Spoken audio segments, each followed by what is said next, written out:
Okay, this is a brief video on our Unit 4 assignment. Just wanted to get you started on the assignment. If you look at the schedule, it breaks down fairly nicely, and you're expected to do a certain number of steps for each part or each day that we were working on the assignment. I just wanted to go through all those steps to make sure that they're fairly clear. The first step you're going to do is you're going to choose a topic. So you're going to pick a topic that relates to variables. The key is that both variables must be measurable. So that means they need to be numbers. They need to either be discrete or continuous data. And you're going to look for a relationship between those two variables. So you're going to look to see, is there a relationship between variable A and variable B? And then you're going to make a hypothesis. What do you think the results are going to be? Is there a relationship? Now, you're not going to survey for this data. You're not going to try to collect data on your own. What you're actually going to do is you're going to find existing data. So you might look to choose data which will show a cause and effect relationship. You're trying to find things that might have a cause, or where one might cause the other. So where might you find this data, and how are you going to organize your data, are questions you might ask yourself. Your third step is you're going to write a plan. You're going to outline the question you want to answer and the hypothesis you want to prove. You're going to make a statement about how you're going to organize your data, a statement about what you'll do with your data, and a statement about how you'll draw your conclusions. So, for example, what I've done here is I have written out the first 3 steps as an example. And this is exactly what you're going to submit to me with your data. You're going to create a Google Doc and you're going to write basically this exact same thing, just with your 2 variables and your explanation. So my question in the example is there a relationship between NBA players' height and the length of their wingspan? So this is data that you're able to find on NBA.com. You can find players' heights and players' wingspans.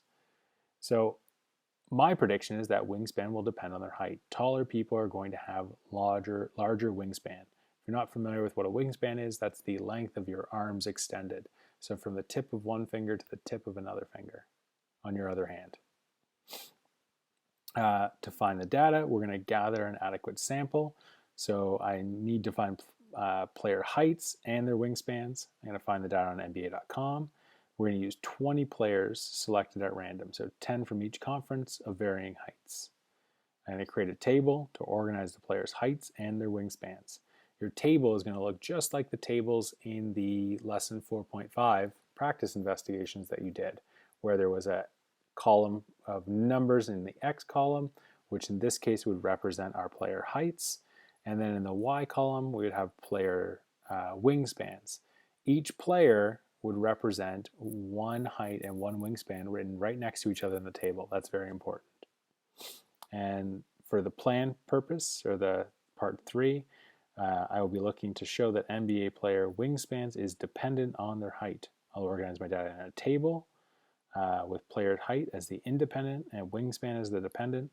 I will use my data table to create a graph using Microsoft Excel. We're not actually going to use Excel, we're going to use Google Sheets.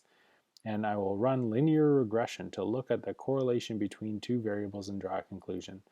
Linear regression means we're going to put a line of best fit on our graph, and we're going to look to see if there's a relationship. Is it strong, moderate, or weak? Is it positive or negative? And then we're going to draw some conclusions. So this is the first part of your project. You're going to find some data online. It does not have to be about sports. It can be about anything that you think there's a relationship between. Find your data, organize your data. Second part of the assignment. Once you've found your data, you're going to, in Excel or Sheets, preferably Sheets, you're going to create a table.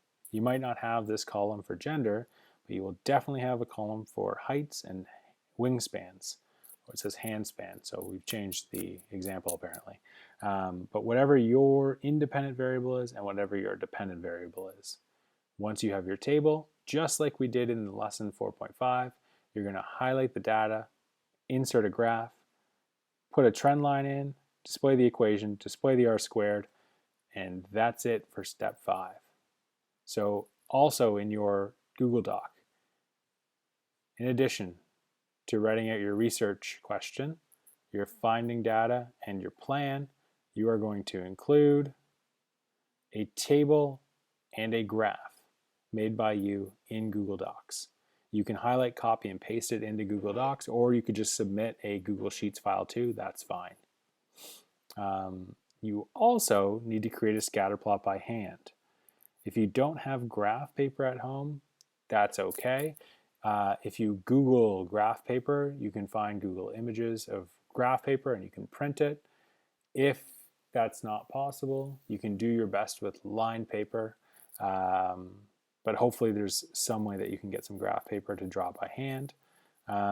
Make sure it's fully labeled, manually draw the line of best fit, find the equation like we did in lesson 4.3, and show all your work for full marks. Submitting your hand graph and your Google Sheets graph is the majority of the marks for this assignment, 28. So make sure you make a good hand graph and a good graph on Excel. At the very end of the assignment, you need to write a conclusion.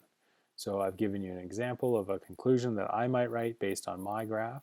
You're going to write a conclusion on your graph for 4 marks, and then 10 marks for communication, marked on that communication rubric that's on all of your assignments and tests. And that's the assignment. Please, if you have any questions while you're working through the assignment, do not hesitate to ask. Basically, anything that's in blue is going to end up in your assignment in addition to your graph that's on Google Sheets and your hand graph that you can submit by taking a picture and putting it in your shared folder. And that's basically the assignment. You have about 4 days to complete that assignment, and if you look at the schedule again, it's broken down what you should try to do each day. Lots of time to get this assignment done. Good luck and enjoy it.